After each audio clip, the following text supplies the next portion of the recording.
সারা দেশে বইছে ভোটের হাওয়া। এলাকায় এলাকায় প্রার্থীরা ব্যস্ত প্রচারণায়। এরই মধ্যে ভিন্ন মাত্রা যোগ করেছে খুলনা ১ আসন, কারণ সেখানে এবার প্রথমবারের মতো সনাতন ধর্মের একজনকে মনোনয়ন দিয়েছে বাংলাদেশ জামায়াতে ইসলামী।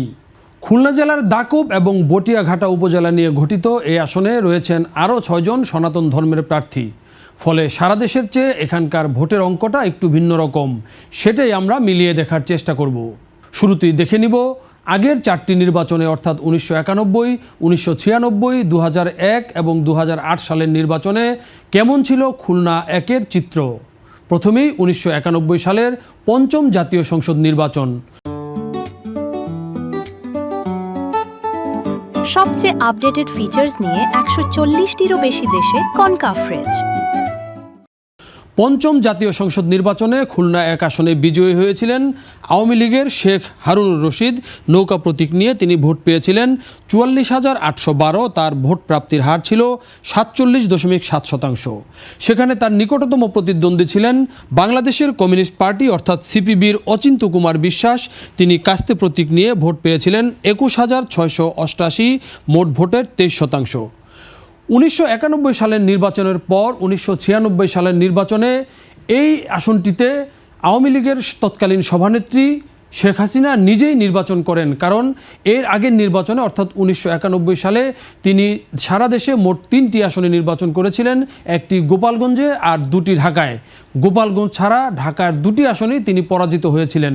1996 সালের নির্বাচনে তাই নিরাপদ আসনগুলোতে তিনি নির্বাচন করেন এবং তার জন্য তিনি এই খুলনা 1 আসনকে নিরাপদ মনে করেছিলেন।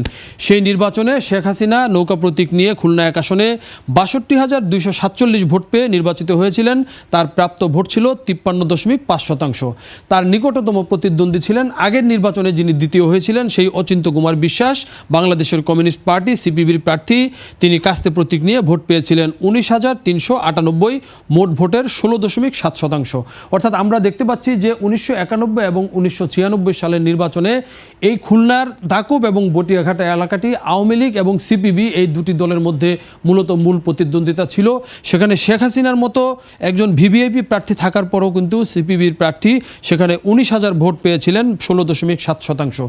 1996 সালের পর 2001 সালে সেখানে বিএনপির একটা উত্থান ঘটে এবং আমির এজাজ খান, বিএনপি নেতা, তিনি সেখানে তার তৎপরতা শুরু করেন এবং দলের একটা শক্ত ভিত্তি সেখানে গড়ে তুলতে সক্ষম হন। বিশেষ করে বটিয়াঘাটা এলাকাকে কেন্দ্র করে বিএনপির একটি শক্ত সাংগঠনিক অবস্থা তৈরি হয়। সেই নির্বাচনে 2001 সালের নির্বাচনে বিজয়ী হয়েছিলেন আওয়ামী লীগের পঞ্চানন বিশ্বাস। সেখানে তিনি নৌকা প্রতীক নিয়ে 78,552 ভোট পান এবং তার ভোট প্রাপ্তির হার ছিল 51.9%। প্রথমবারের মতো সেই আসনে দ্বিতীয় স্থানে অর্থাৎ নিকটতম প্রতিদ্বন্দ্বী হন বিএনপি নেতা আমির এজাজ খান। তিনি ধানের শীষ প্রতীক নিয়ে ভোট পেয়েছিলেন 47,523 ভোট, যা মোট ভোটের 31.4%। ওই নির্বাচনে সিপিবির যিনি নেতা আগের 2টি নির্বাচনে যিনি দ্বিতীয় হয়েছিলেন, সেই অচিন্ত্য বিশ্বাস কিন্তু 19,000 ভোট পেয়েছিলেন। অর্থাৎ এই 2001 সালের নির্বাচন থেকে এখানে কিন্তু মোটামুটি একটা ত্রিমুখী ধারার রাজনীতি এই খুলনা 1 আসনে শুরু হয়। আওয়ামী লীগ তাদের আধিপত্য ধরে রাখে, বিএনপির উত্থান ঘটে এবং সিপিবি তার মোটামুটি সাংগঠনিক অবস্থা কিন্তু সেখানে ধরে রাখতে সক্ষম হয়। আমরা এরপর দেখতে পেয়েছি যে 2008 সালের নির্বাচনে, অর্থাৎ সেই নির্বাচনে আওয়ামী লীগ প্রার্থী বদল করে ননীগোপাল মণ্ডলকে প্রার্থী করে এবং সেই নির্বাচনে তিনি 1,20,801 ভোট পেয়ে অর্থাৎ মোট ভোটের 61.8% ভোট পেয়ে নৌকা প্রতীক নিয়ে নির্বাচিত হন। তার নিকটতম প্রতিদ্বন্দ্বী ছিলেন আমির এজাজ খান, বিএনপির। তিনি ধানের শীষ প্রতীক নিয়ে 68,420 ভোট পান এবং ভোট প্রাপ্তির হার ছিল 35%। অর্থাৎ এই নির্বাচনটিতে আওয়ামী লীগের যেমন ভোট বেড়েছে, একই সঙ্গে বিএনপির কিন্তু এই আসনে ভোট বেড়েছে এবং শক্ত একটা অবস্থান হয়েছে। পরবর্তীতে বাংলাদেশে আওয়ামী লীগ ক্ষমতায় আসার পর 2014, 2018 এবং 2024-এর যে নির্বাচন, সেই নির্বাচনটিকে আমরা এবার এই পর্যালোচনায় বিবেচনায় নিচ্ছি না, কারণ 3টি নির্বাচনেই নানাভাবে বিতর্কিত এবং একতরফা ছিল। আমরা এখন এই অবস্থায় দেখে নিব যে 2026-এর ত্রয়োদশ জাতীয় সংসদ নির্বাচনে খুলনা 1 আসনের বাস্তব অবস্থাটি আসলে কি। খুলনা 1 আসনে এই নির্বাচনে মোট ভোটার সংখ্যা 3,07,103। এর মধ্যে নারী ভোটার রয়েছেন 1,54,814 এবং পুরুষ ভোটার আছেন 1,52,285 জন। হিজড়া ভোটার রয়েছেন 4 জন। এই হচ্ছে এখানকার ভোটের অবস্থা। এখন আমরা দেখব যে এই নির্বাচনে মূলত কাদের মধ্যে এই আসনে প্রতিদ্বন্দ্বিতা হচ্ছে। এই আসনটিতে এবার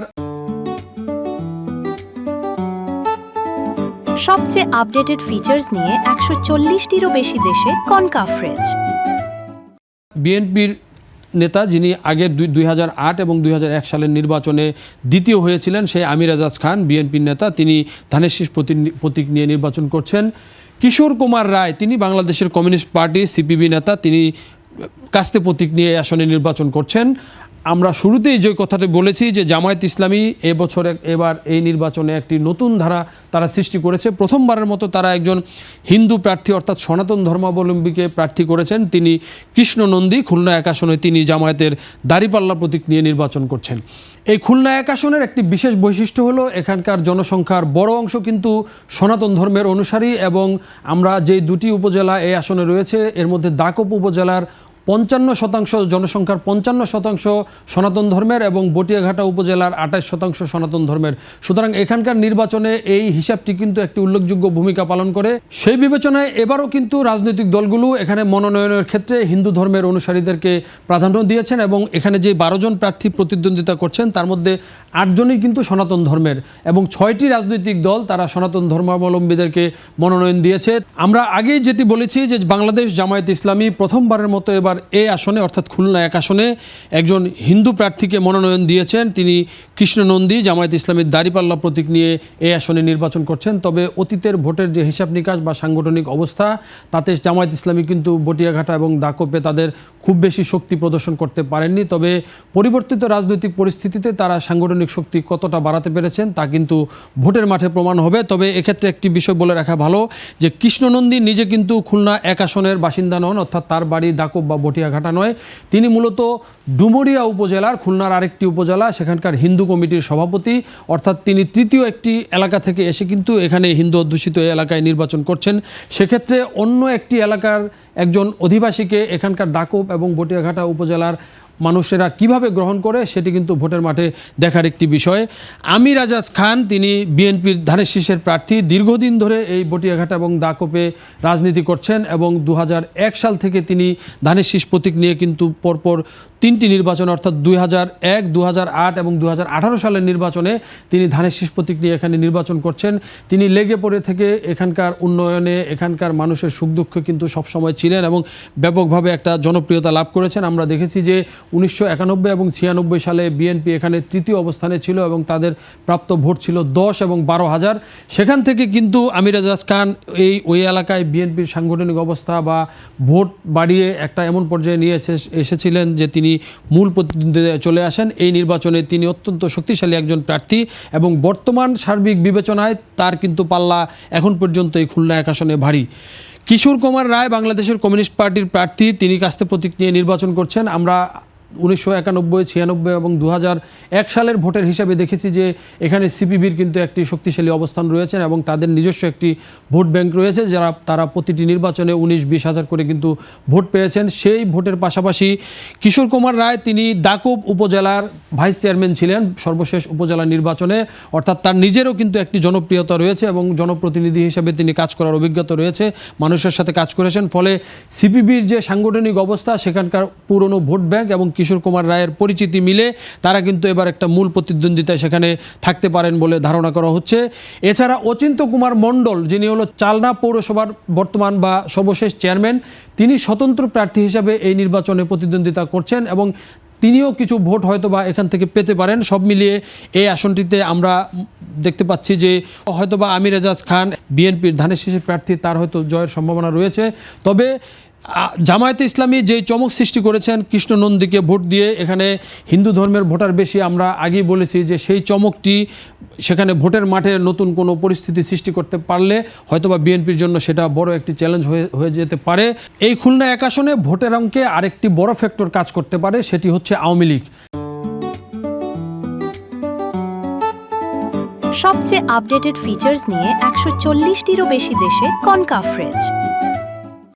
আমরা দেখেছি যে ইতিহাসে এখন পর্যন্ত এই খুলনা 1 আসনে আওয়ামী লীগ ছাড়া অন্য কোনো দল কিন্তু জয়লাভ করেনি। প্রথমবারের মতো সেখানে নৌকাবিহীন নির্বাচন হচ্ছে। তবে আওয়ামী লীগের যে সাংগঠনিক অবস্থা এবং তাদের ভোটার সংখ্যা ওই দুটি উপজেলায়, তারা আসলে শেষ পর্যন্ত কী আচরণ করেন এবং কাদের পক্ষে ভোট দেন, তারা যদি সিপিবি অথবা জামায়াত ইসলামের দিকে ঝুঁকে পড়েন তাহলে কিন্তু আমির এজাজ খান বড় ধরনের চ্যালেঞ্জের মুখে পড়তে পারেন। অর্থাৎ সার্বিকভাবে আমরা বলতে পারি আওয়ামী লীগের ভোট ব্যাংক, হিন্দু ফ্যাক্টর এবং আমির এজাজ খান ও বিএনপির সাংগঠনিক অবস্থা, এই 3টি ফ্যাক্টর মিলিয়ে কিন্তু খুলনা 1 আসনের ভোটের ফলাফল নির্ধারিত হবে।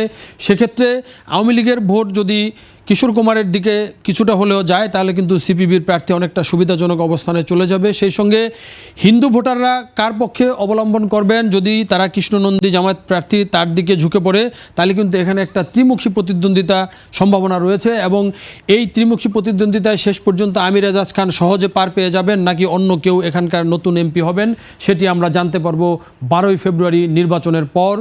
দর্শক, বাংলাদেশ প্রতিদিনের ইউটিউব চ্যানেল এবং ফেসবুক পেজ ফলো করে আমাদের সঙ্গে থাকুন।